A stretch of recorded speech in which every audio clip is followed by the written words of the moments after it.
শরীরের সমস্ত অঙ্গ ভিন্ন ভিন্ন হলেও যেমন কোনো একটি অঙ্গে কিছু হলে মানুষ তাকে নিজের অসুখ বলে মনে করে, তেমনি জগতের সমস্ত প্রাণী ভিন্ন ভিন্ন হলেও প্রকৃতপক্ষে সবই এক। শরীরের কোনো গৃহীত অঙ্গ সুস্থ হলে যেমন সমস্ত শরীরই স্বচ্ছন্দ হয়ে যায়, তেমনি প্রাপ্ত বস্তু, সময়, পরিস্থিতি ইত্যাদি অনুযায়ী মর্যাদা সহকারে নিজ কর্তব্য পালনকারী ব্যক্তির দ্বারা সমস্ত জগতের স্বতই হিত হয়। কর্ম করলে কিভাবে লোকসংগ্রহ হয়, পরবর্তী শ্লোকে ভগবান তার আলোচনা করছেন। এটি গীতার 3য় অধ্যায়ের 21তম শ্লোক। ওং শ্রী পরমাত্মনে নমঃ।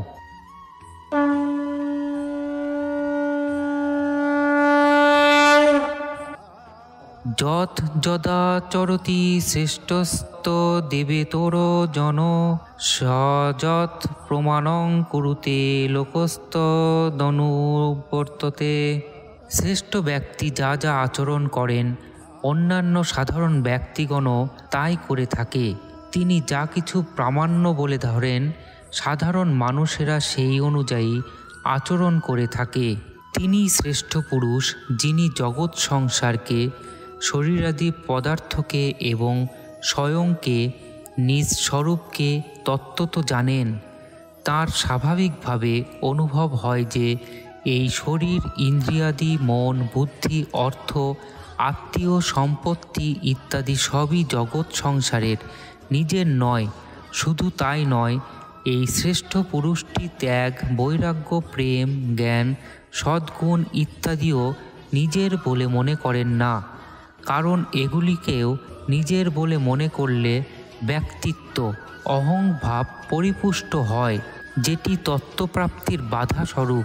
আমি ত্যাগী, আমি বৈরাগী, আমি সেবক, আমি ভক্ত ইত্যাদি ভাবও অহংভাব পুষ্টির সহায়ক হওয়ায় তত্ত্বপ্রাপ্তির পথে বাধাস্বরূপ হয়। শ্রেষ্ঠ ব্যক্তির জড়ত্বের সম্পর্কে হওয়া ব্যষ্টি অহংকার তো হয়ই না, এবং সমষ্টি অহংকার কেবলমাত্র ব্যবহারিক কারণে হয়ে থাকে, যা সংসারের সেবাতেই ব্যাপৃত থাকে। কারণ অহং কর্তৃত্ব ভাবও জগৎ সংসারেরই। জগৎ হতে প্রাপ্ত শরীর, অর্থ, পরিবার, পরিজন, পদ, যোগ্যতা, অধিকার ইত্যাদি সমস্ত পদার্থই সদুপযোগ অর্থাৎ অন্যের সেবায় ব্যয় করার জন্যই প্রাপ্ত হয়েছে, ভোগ করার জন্য বা নিজের অধিকার প্রতিষ্ঠার জন্য নয়। যে এগুলিকে নিজস্ব এবং নিজের জন্য মনে করে উপভোগ করে তাকে ভগবান চোর বলেছেন। যো ভুঙ্ক্তে স্তেন এব ছ। এই সমস্ত পদার্থই সমষ্টির, কখনোই কোনোভাবে ব্যষ্টির নয়। প্রকৃতপক্ষে এগুলির সঙ্গে আমাদের কোনো সম্পর্ক নেই। শ্রেষ্ঠ ব্যক্তির নিজের বলে যে শরীর ইত্যাদি বস্তু, তা সংসারের হওয়ায় স্বতই স্বাভাবিকভাবে সংসারের সেবায় নিয়োজিত হয়। জগতের সকল প্রাণীর হিতে তার স্বাভাবিক প্রবৃত্তি থাকে। দেওয়ার ভাব হতে সমাজে ঐক্য, প্রেম উৎপন্ন হয় এবং নেওয়ার ভাব পতনকারক হয়। দেহকে আমি, আমার অথবা আমার জন্য মনে করলেই নেওয়ার ভাব উৎপন্ন হয়। শ্রেষ্ঠ ব্যক্তি শরীরের সঙ্গে নিজের কোনো সম্পর্ক না মানায় তার মধ্যে নেওয়ার ভাব বিন্দুমাত্র থাকে না। তাই তার প্রত্যেকটি ক্রিয়ায় অপরের হিতকারী হয়ে ওঠে। এরূপ শ্রেষ্ঠ ব্যক্তির দর্শন, স্পর্শ, বার্তালাপ, চিন্তন ইত্যাদি থেকে স্বাভাবিকভাবে লোকের হিত সাধন হয়। শুধু তাই নয়, তার স্পর্শেও বায়ুও সাধারণ লোকের পক্ষে হিতকারী হয়ে থাকে। এরূপ শ্রেষ্ঠ ব্যক্তি দু প্রকারের হয়, অবধূত কোটি এবং আচার্য কোটি। অবধূত কোটির শ্রেষ্ঠ পুরুষ অবধূত সম্প্রদায়ের জন্য আদর্শ হয়ে থাকেন, সাধারণ ব্যক্তিদের জন্য নয়। কিন্তু আচার্য কোটির শ্রেষ্ঠ পুরুষ মনুষ্যমাত্রেই কাছেই আদর্শ ব্যক্তি হন। এখানে আচার্য কোটির শ্রেষ্ঠ পুরুষের বর্ণনা করা হয়েছে, যার আচার আচরণ সর্বদাই শাস্ত্রমর্যাদা অনুকূল হয়ে থাকে। কেউ দেখুক বা না দেখুক, অহংভাব বা মমত্ববোধ না থাকায় তার দ্বারা সমস্ত কর্তব্যই স্বাভাবিক রূপে পালিত হয়। যেমন অরণ্যে পুষ্প প্রস্ফুটিত হয় এবং পরে সেটি শুষ্ক হয়ে ঝরে যায়, কেউ সেটি লক্ষ্য না করলেও পুষ্প তার চারিদিক সুগন্ধ দ্বারা মোহিত করে দুর্গন্ধ নাশ করে থাকে। এইরূপ শ্রেষ্ঠ ব্যক্তির দ্বারা সর্বতোভাবে পরহিতের অসীম ভাব থাকায় সমগ্র সংসারের স্বাভাবিকভাবে অনেক উপকার হয়ে থাকে, তা কেউ বুঝুক বা নাই বুঝুক। কারণ ব্যক্তির অহংভাব ও মমত্ব দূর হওয়ায় ভগবানের পালন শক্তির সঙ্গে তার ঐক্য ঘটে, যার ফলে সমগ্র সংসারের হিত হয়ে থাকে।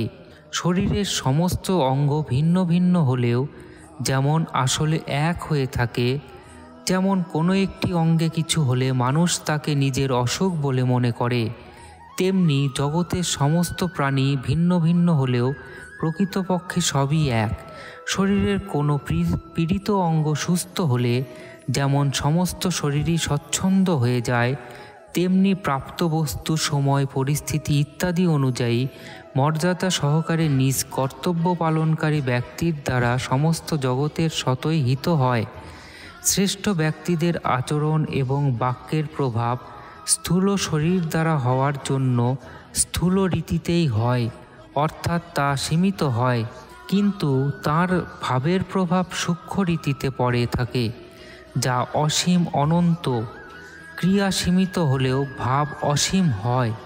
শ্রেষ্ঠ ব্যক্তিগণ আচরণে যে ভাবের প্রকাশ করে থাকেন, অন্যান্য ব্যক্তির ওপর তার প্রভাব অত্যন্ত বেশি হয়।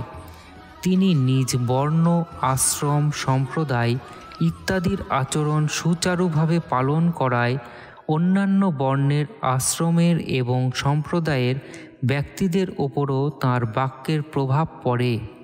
শ্রেষ্ঠ ব্যক্তিগণ যদিও নিজের জন্য কিছুই করেন না এবং তার কোনো কর্তৃত্বাভিমানও থাকে না, তবুও সাধারণের দৃষ্টিতে তার আচরণ পরিলক্ষিত হওয়ায় এই স্থানে আচরতি ক্রিয়া প্রযুক্ত হয়েছে। সকলের উপকারের জন্য স্বাভাবিকভাবে তার দ্বারা ক্রিয়াগুলি হয়। তার নিজের কোনো স্বার্থ না থাকায় তার দ্বারা হওয়া ছোট বড় প্রতিটি ক্রিয়ায় মানুষের হিত সাধন করে। যদিও তার কোনো কর্তব্য থাকে না, তস্য কার্যং ন বিদ্যতে, এবং তার অহংকর্তৃত্ববোধক অভিমানও নেই, নির্মম নিরহংকার, তবুও তার দ্বারা স্বভাবতই সুচারুরূপে কর্তব্য পালিত হয়। এইভাবে স্বাভাবিক রূপে তার দ্বারা লোকসংগ্রহ হয়। বিশেষ কথা হলো যে প্রায়শ দেখা যায় যে সমাজ, সম্প্রদায়, জাতি, বর্ণ, আশ্রম ইত্যাদিতে যে ব্যক্তিকে শ্রেষ্ঠ বলে নির্ণয় করা হয় এবং যাকে সাধারণ লোক শ্রেষ্ঠ বলে মেনে নিয়ে শ্রদ্ধার চোখে দেখে, তিনি যেরূপ আচরণ করেন সেই সমাজ, সম্প্রদায়, জাতি প্রভৃতির লোকও তেমনি আচরণ করতে থাকে। অন্তরে অর্থ এবং পদের মহত্ব এবং লোভ থাকায় লোকেরা অর্থশালী, লক্ষপতি, কোটিপতি বা উচ্চ পদাধিকারী, নেতা, মন্ত্রী ইত্যাদি ব্যক্তিদের শ্রেষ্ঠ বলে মেনে নেয় এবং তাদের খুবই সম্মানের দৃষ্টিতে দেখে। যাদের অন্তরে জড় পদার্থের, অর্থ, পদ ইত্যাদির গুরুত্ব থাকে, তারা বাস্তবে নিজেরাও শ্রেষ্ঠ হয় না এবং শ্রেষ্ঠ ব্যক্তির মর্মও বুঝতে পারে না। এরা যাদের শ্রেষ্ঠ বলে মনে করে তারা বাস্তবিক শ্রেষ্ঠ নয়। যাদের হৃদয়ে অর্থের প্রতি অধিক আসক্তি থাকে তাদের ওপর ধনী ব্যক্তিদেরই প্রভাব পড়ে। যেমন চোরের ওপর চোরের সর্দারের প্রভাবই পড়ে থাকে। প্রকৃতপক্ষে শ্রেষ্ঠ না হয়েও লোকে এদের শ্রেষ্ঠ বলে মেনে নেওয়ায় এই সব ধনী বা উচ্চ পদাধিকারী ব্যক্তিদের আচরণ সমাজে স্বাভাবিকভাবে প্রচার পেয়ে থাকে। যেমন অর্থের জন্য যাকে শ্রেষ্ঠ বলে মনে করা হয় সেই ব্যক্তি কোনো কোনো উপায়ে অর্থ উপার্জন করছেন এবং সঞ্চয় করেছেন, লোকের মধ্যে তা স্বতই প্রচারিত হয়ে যায়। সেটি যতই গোপন ব্যাপার হোক না কেন। সেই জন্যই বর্তমান সময়ে মিথ্যা, কপটাচার, বেইমানি, ধোঁকাবাজি, চুরি ইত্যাদি কুব্যবহার সমাজে কোনো পাঠশালাতে না পড়ালেও শতই প্রচারিত হচ্ছে। দুঃখ এবং আশ্চর্যের বিষয় এই যে এখন লোকেরা লক্ষপতি ব্যক্তিকে শ্রেষ্ঠ বলে মেনে নেয়, কিন্তু যিনি প্রতিদিন লক্ষবার ভগবত নাম জপ করেন তাকে মানে না। তারা এটা বিচার করে না যে লক্ষপতি ব্যক্তি তার মৃত্যুর পর একটি কানাকড়িও সঙ্গে নিয়ে যেতে পারবে না, কিন্তু ভগবত নাম জপকারী মৃত্যুর পর সম্পূর্ণ ভগবত নামরূপ ঐশ্বর্য তার সঙ্গে যাবে, একটি নামও পড়ে থাকবে না। স্ব স্থানে বা ক্ষেত্রে যে ব্যক্তিকে প্রধান বলা হয়, সেই অধ্যাপক, ব্যাখ্যাকারী, আচার্য, গুরু, নেতা, শাসক, মহন্ত, কথাকার, পূজারী সকলেরই নিজ নিজ আচরণে সাবধানতা অবলম্বনের খুবই প্রয়োজন রয়েছে, যাতে অপরের ওপর তার ব্যবহারের ভালো প্রভাব পড়ে। এইরূপই পরিবারের মুখ্য ব্যক্তিরও কর্তার তার আচরণে সাবধানতা অবলম্বনের প্রয়োজন আছে, কারণ তার দিকেই পরিবারের সকলের দৃষ্টি থাকে।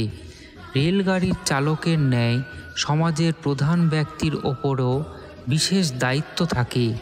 রেলগাড়িতে যারা ওঠে তারা শুয়ে বা বসে ভ্রমণ করতে পারে, কিন্তু চালককে সর্বদা সজাগ থাকতে হয়। তার সামান্য অসতর্কতায় দুর্ঘটনা হওয়ার সম্ভাবনা থাকে।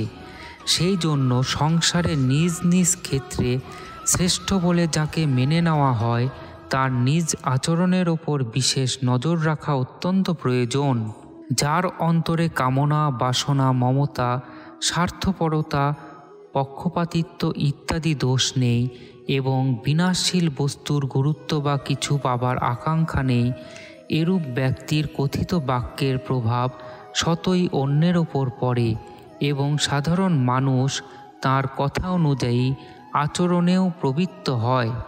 এখানে প্রশ্ন আসতে পারে যে আচরণের কথাই যখন বলা হয়েছে, তখন প্রমাণের কথা বলার কি প্রয়োজন, এবং প্রমাণের কথা বললে আচরণের কথা বলারই বা কী প্রয়োজন? তার উত্তর হলো এই যে যদিও আচরণই প্রধান, কিন্তু একটি মানুষের দ্বারা সমস্ত বর্ণ, আশ্রম, সম্প্রদায় ইত্যাদির অনুরূপ আচরণ করা সম্ভব নয়। সেই জন্য শ্রেষ্ঠ ব্যক্তি নিজে যে বর্ণ, আশ্রম ইত্যাদিতে রয়েছেন, সেই অনুযায়ী তিনি যথার্থ আচরণ তো করেনি, উপরন্তু অন্যান্য বর্ণ, আশ্রম, সম্প্রদায় ইত্যাদির লোকদেরও তিনি শাস্ত্র, ইতিহাস ইত্যাদি থেকে প্রমাণসহ বাক্য দ্বারা শিক্ষা দেন যে স্বার্থের জন্য কিছু না করে সকল প্রাণীর হিতার্থে নিজ নিজ বর্ণ, আশ্রম, সম্প্রদায় অনুসারে কর্তব্য পালন করাই তাদের কল্যাণের সহজ এবং শ্রেষ্ঠ সাধনা। তার বচনে প্রভাবিত হয়ে অন্যান্য বর্ণ, আশ্রম, সম্প্রদায় ইত্যাদির লোকও তাঁর কথা অনুযায়ী নিজ নিজ কর্তব্য পালন করতে থাকেন।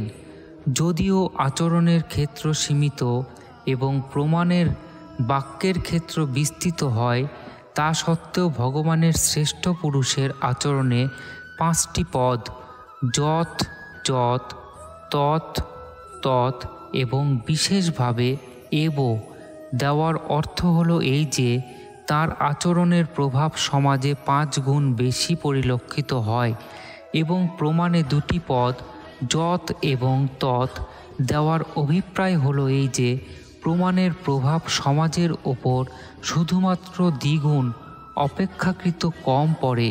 সেই জন্য ভগবান 20তম শ্লোকে লোকসংগ্রহের উদ্দেশ্যে নিজ কর্তব্য পালনের ওপরই বিশেষভাবে জোর দিয়েছেন। শ্রেষ্ঠ ব্যক্তি যদি নিজে তাঁর বর্ণ, আশ্রম ইত্যাদি অনুযায়ী আচরণ না করে শুধুমাত্র বাক্যেই উদাহরণ দেন, তবে লোকের ওপর তার বিশেষ কোনো প্রভাব পড়ে না। তাতে লোকের মনে এমন একটা ধারণা জন্মায় যে এটি তো কেবল মুখের কথা, যিনি বলছেন তিনি তো নিজ কর্তব্য পালন করেন না। এরূপ ধারণা হওয়ায় লোকের মনে নিজ কর্তব্যের প্রতি অশ্রদ্ধা এবং অরুচি হওয়ার সম্ভাবনা থাকে। সেই জন্য শ্রেষ্ঠ পুরুষ নিজে আচরণের দ্বারা এবং বাক্যের উদাহরণ দ্বারা দুইভাবেই সাধারণ লোককে নিজ নিজ কর্তব্য পালনে নিয়োজিত করে তাদের হিত সাধন করান। শ্রেষ্ঠ ব্যক্তির আচরণ তাঁরাই অনুসরণ করেন যারা তাকে শ্রেষ্ঠ বলে মনে করেন। সুতরাং প্রকৃতপক্ষে শ্রেষ্ঠ হওয়া সত্ত্বেও যদি তাকে শ্রেষ্ঠ বলে কেউ মনে না করে, তাহলে সে ওই শ্রেষ্ঠ পুরুষের আচরণ এবং তার কথা অনুযায়ী কাজ করতে পারে না। বর্তমানে পারমার্থিক ভগবৎ সম্বন্ধীয় ভাবের প্রচারকারী বহু ব্যক্তি থাকা সত্ত্বেও লোকের ওপর তাদের ভাবের প্রভাব খুবই কম দেখা যায়। এর কারণ হলো যে বক্তা যা বলে থাকেন প্রায়শই তিনি নিজে সেইরূপ আচরণ করেন না। নিজে আচরণ করে সেই মতো উপদেশ দিলে সেই সব কথা বন্দুকের গুলির মতোই অব্যর্থ হয়ে থাকে। এর বিপরীত বিনা আচরণে বলা উপদেশগুলি কেবল বারুদ ভরা বন্দুকের মতো হয়, যা কেবলই আওয়াজ করে চুপ করে যায়। তবে পারমার্থিক উপদেশ এইভাবে নষ্ট হয় না, তা কিছু না কিছু প্রভাব ফেলেই। ভগবত চর্চা, হরিকথা বা কীর্তন ইত্যাদির কিছু প্রভাব সবার ওপরেই পড়েই। শ্রোতার যদি শ্রদ্ধা থাকে এবং তিনি সাধন ভোজন করেন বা করতে চান, তাহলে তার উপর নিঃশ্রদ্ধা এবং সাধনায় আগ্রহ থাকার জন্য এই সব বাক্যের প্রভাব অধিক পরিমাণে পড়ে থাকে। হরি ওং তৎসৎ।